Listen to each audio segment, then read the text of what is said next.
వాక్యానుసారంగా plans and thoughts of the lord are important to me. ఈ సమస్యని లోకం ఎట్లా చూస్తుందో నాకు తెలియదు, నా శ్రమని లోకం ఎట్లా చూస్తుందో నాకు అనవసరం. ఇప్పుడు దాకా లోకరీతిగానే ఆలోచించిన, అబ్బా నాకు అవమానం అయిపోయింది, అబ్బా నేను చేయలేనే, అబ్బా నా వల్ల కాదు. నా భవిష్యత్తు లోకరీతిగానే చూసిన, నా వివాహాన్ని లోకరీతిగానే అనుసరించిన, నా లైఫ్ పార్ట్నర్ని లోకం ఎట్లా ఎక్స్పెక్ట్ చేస్తుందో నేను కూడా అట్లనే ఎందుకంటే నీకు లోక జ్ఞానము ఉంది కాబట్టి లోకానుసారంగా నువ్వు పోయినావు.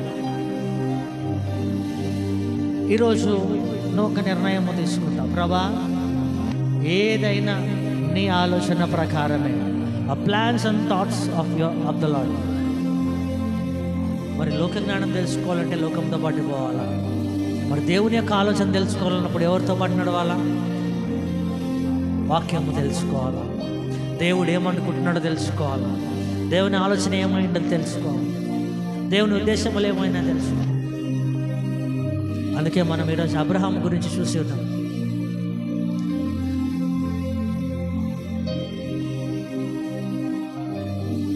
లోకము చొప్పున ఆయన ఆలోచించలేదు, లోకరీతిగా ఆయన ఆలోచించలేదు. ఎప్పుడైతే దేవుని స్వరం ఆయనకి వినపడిందో దాంట్లో లాజిక్కే లేదు. ముందన్నాడు ఎవడు నడవని మార్గము, ఎవరు కూడా ఆ మార్గంలో నడిచిన అనుభవం ఉన్నవాళ్ళు లేదు. మొట్టమొదటి వాడు ఎవరంట? అబ్రహామే. ఒక స్వరం విని నడవగలిగిన వాడు. అంతకుముందు ఏ రెఫరెన్స్ లేదు, కానీ ఆయన విశ్వసించి అనుకున్నాడంట.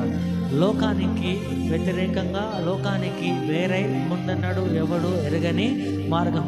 ఇది నా ఆలోచన, నా మాట ప్రకారము కాదు, plans and thoughts of the lord, దాని వెంట నేను పోవాలని అనుకున్నాడంట.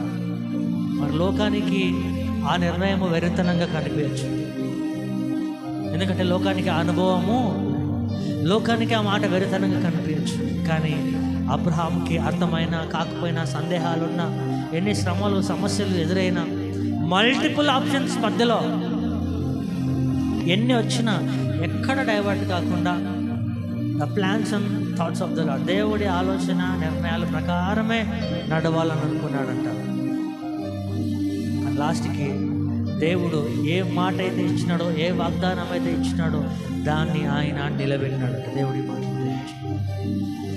ఈరోజు యూ మేక్ ఏ కమిట్మెంట్. నీ సమస్య ఏదైనా, నీ శ్రమ ఏదైనా, నీ ఇబ్బంది ఏదైనా, లోకరీతిగా నువ్వు దాంట్లో పోవాల అవసరము లేదు. లోకరీతిగా పరిష్కరించుకోవాల్సిన అవసరం అంతకన్నా లాజిక్ అవసరం లేనే ఆయన నోటి మాటతో జరిగించుకోవాలి. ఈరోజు వాట్ వుడ్ యూ చూస్? నువ్వు ఏ నిర్ణయం, ఏ మార్గంలో నడవాలని డిసైడ్ అవుతావో, నువ్వు డిసైడ్ అయిన తర్వాత నుంచి దేవుడినితో మాట్లాడు. ప్రభా ఈరోజు నుంచి నీ నిర్ణయమే నా నిర్ణయం, నీ మాటే నా మాట, నీకేది ఇష్టమో నాకు అదే. నువ్వు ఎప్పుడైతే నిర్ణయించుకొని నిలబడతావో ఆ రోజు నుంచి దేవుడినితో మాట్లాడేవాడు.